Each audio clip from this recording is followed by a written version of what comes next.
Good evening, hair friends. I just wanted to include a quick little clip of having some color to blend your roots versus no color so you could see where we are headed in today's video. Hello guys, welcome back. So perhaps the biggest question that I keep getting from you guys is what to do about your unwanted regrowth or your roots. Some of you have dark roots coming in, some of you have gray roots coming in. I get it. Some of you have to video chat for work. Some of you just don't want to look like that. And of course, some of you are essential workers and have to physically go to work during this, which thank you if you're one of those people, because damn, y'all are brave and doing a good job. So this is why I'm cautioning you against doing home color. If you're seeing me for color, your formula is very convoluted. I have probably less than 5 guests who have a very straightforward formula. Part of the reason for that is probably because I'm a higher level stylist. So I see people who maybe have difficult hair, like maybe their gray is resistant, maybe they weren't getting the color they want before, maybe it doesn't take color the way other people's hair does. Another part of the reason for that is that I'm a little bit convoluted and I don't like to just take something out of the box and throw it on your hair. So when I develop your formulas, often there's 3 to 5 shades in your hair. That's just the color. You have to activate it with something called developer, which I also typically don't just throw in there. Some of you have a mixture of 2, particularly if you're a blonde. Some of you have 1 strength on the front and 1 strength on the back. Some of you have a more conditioning kind of color on one part of your head and stronger on another part. Like, almost none of my clients are open it up, mix it up, slap it on. You're just not. So for that reason, I can't direct you to box color because box color is not going to give you remotely the same kind of color that I'm giving you at the salon. And I wouldn't want to direct you to something that's not going to give you the result that you want. It's just not who I am. Another piece of that is, as a stylist, I've seen way more harm come from box color than happiness. I mean, I've had clients who have used box color for years and then all of a sudden something terrible happens.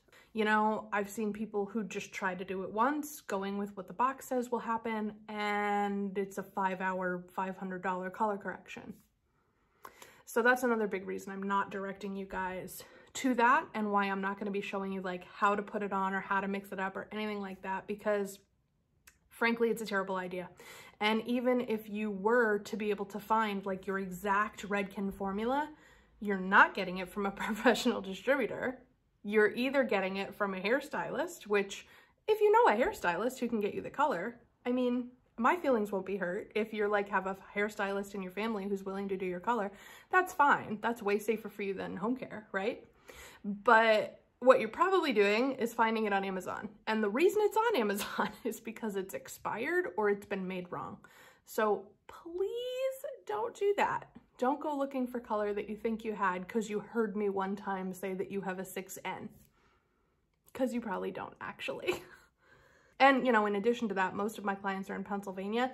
Beauty supply stores are closed, right? So you guys can't even have access to the higher level stuff. I would literally be sending you to CVS. And if they even still have anything, home color is not formulated the same way that our salon color is, because it's supposed to be one size fits all. For that reason, they use a totally different type of like level system and pigment, and even if I did give you your formula, it wouldn't be the same in box color. It would be totally different. So there's really just no reason for us to even get into that, is the short version of that. But this is what I can give you guys. So I already have one of these. I use it on my eyebrows. It's a NYX brow mascara.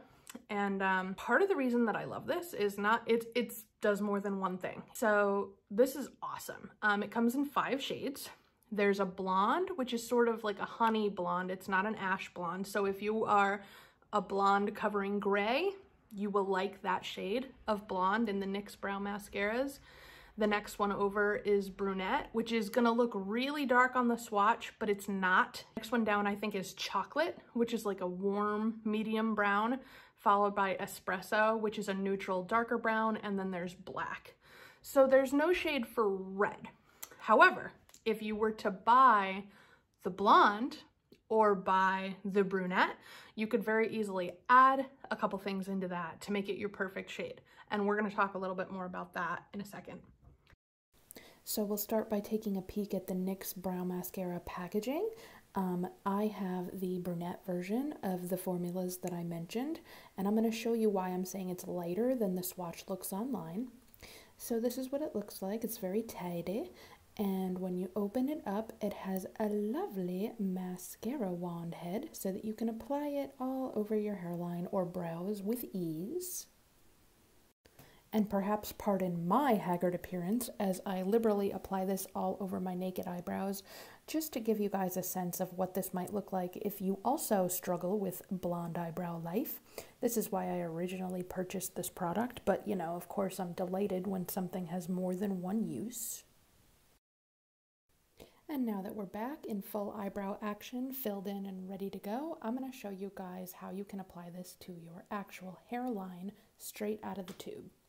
So just open it up, and much like you would to your eyebrows, I want you to do a rolling motion going up and away from your actual root. And pretty much right away you can see why I'm telling you guys that this would be a good option. It coats every individual hair to the point that you really can see it growing out of your scalp. This trick is also helpful if you're someone who feels like your hairline may be thinning. You can overfill this to get any empty spots in. Just keep rolling upward and outward, and you can see it will be a little wet. Totally fine. We're going to allow it to dry and comb the bangs back down. It will not make them too stiff to function. The next easy item that I want to talk about are the Pure Essentials dry shampoos. If you guys have these at home, consider trying them on your roots, specifically to blend your gray. If you don't already have any, feel free to skip through this part. But these are a mix of lots of different natural ingredients. There are some great essential oils in here for your hair and scalp. And they are specifically formulated for different shades of hair. So if you have, like this one is mine, this is Lucille, the redhead, and it's for like a natural strawberry blonde, which is what my hair is currently. And it's even a little tiny bit lighter than me. So if you're a regular blonde who just needs a little warmth, this would be really, really good for you. Or even if you have dark hair, if you're living with somebody who has one of these, it'll lighten your root a little bit to match your existing blonde a little better. So yeah, if you've got a lighter shade of Pure Essentials than your real hair, it is going to make your root look lighter. So if you have highlights in your hair, that's going to help blend them. Does that make sense? But if you're going darker, you would want to put something darker on your hair. So the two darkest dry shampoos are Ingrid and Audrey. So if you're living with somebody who has those, or if you have them, you could totally slap a little bit of that on your root. Ingrid is like an ash brown, like a medium ash brown, and Audrey is almost black. Why don't we talk about the ingredients in your kitchen that are really, really useful to either use by themselves to blend away a root, or that you can add into existing products to help blend your root, right? In your kitchen, some of you may be able to find some easy little bowls for storage. These are Tupperware, and some nice opacity having ingredients, such as the ones you are seeing in front of you. I'm going to get into each and every one of these, what they're called, what you could substitute with, and what they're going to do. So let's go in order from lightest to darkest. So the first ingredient is arrowroot powder, right? So I like arrowroot powder better than cornstarch. Cornstarch is a starch, right? And the yeast on your scalp that live there naturally will want to eat that, and they will overproduce. So not great. You can give yourself a yeast infection on your scalp with cornstarch. A lot of people use that in natural dry shampoo recipes. It's not my favorite ingredient. But arrowroot powder does not feed yeast the same way. So I love that, and it's highly absorbent. And it's reasonably opaque. So any ingredient that has some opacity to it is gonna help cover your root a little bit. Like none of these are gonna be like, whoa, I got my hair colored, but they're gonna help if you have to video chat or go to the grocery store, or you just wanna look normal for like a second, right? So arrowroot powder is gonna lighten your hair a little bit. It's also gonna make it like a touch dusty, or like ashy, if you think of it like that. If anybody paints, whenever you add white into another color, it tends to take out some of the warmth in addition to making it lighter. And that's gonna do the same thing. So if you are a blonde, arrowroot powder on your root is really gonna help your dark root blend into your blonde a little better. So just let your hair be dirty and use it like dry shampoo for a while. The other thing that you can do if you don't have arrowroot powder, because I realize it's not as common as some other kitchen ingredients, if any of you have kids, baby powder will do the trick too. Obviously long-term, probably don't use baby powder on your scalp, just because it's like, some of them do have cornstarch actually. But I mean, as long as you're washing your hair at least once a week, it's not gonna do anything terrible for the length of the quarantine. The next ingredient, turmeric. So turmeric is one of the ingredients that I was thinking of when I said you could add something in to one of the NYX brow mascaras if you needed to help push it in the direction you want your hair to go. So if you were redder than me, you could easily add a little bit of turmeric in there and it would warm it up. So if you are a redhead covering gray and your roots are coming in white or salt and peppery, like dusting of turmeric in one of these, mix it up really well and put it on, and it will help cover your gray better than using it on its own.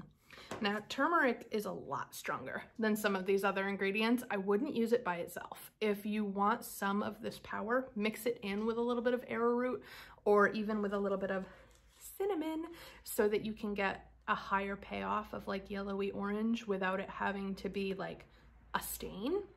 And please don't get the wrong idea when I say stain. It's not gonna color your hair so much as it's gonna color your scalp. Turmeric has the ability to stain skin. It doesn't stain hair very well. I've tried. So you can't really color your hair with this, not without adding henna into it, which God, please don't do. I won't even be able to help you. You could also add it in if you guys have like a lash primer. They're usually white. But they dry the same as other mascaras, or even a brown mascara instead of a black. You could add a little bit of this in there and it would turn into an auburny shade. Just be really, really light with it because it could overwhelm your formula very quickly.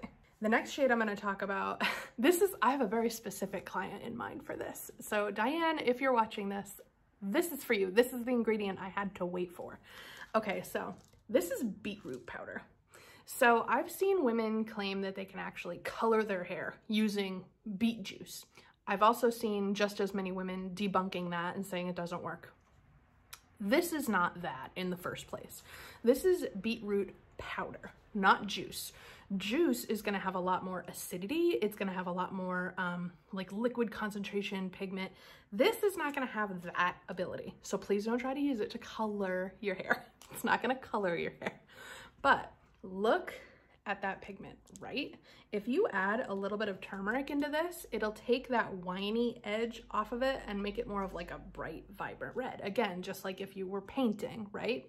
So you could put a little bit of this into either the brunette or the blonde and a little turmeric of the NYX brow mascaras. And again, I keep using this as an example. You could even buy like a clear brow wax and put this stuff in there and it would still work. So please don't feel like you have to get this specific brand. It doesn't matter. I'm not making any money off of it, right? So you're not supporting me or whatever by using these. These are just what I like. They're tried and true for me. A little bit of these two together and I'll insert a clip of what that would look like, and you could easily make a great shade for you. You could also put a little bit of this in with some arrowroot powder and it would turn sort of pinky, so you might want to add cinnamon or turmeric in there too and use it as a dry shampoo if you don't currently have one, and it will still help get rid of some of that whiteness coming in at the root. It's, again, not going to be full coverage. It's a blend, right? It's going to blend your root until you wash your hair again. What I wouldn't do with the beet or the turmeric is just dump this on your head for a couple different reasons. For one thing, they don't smell awesome.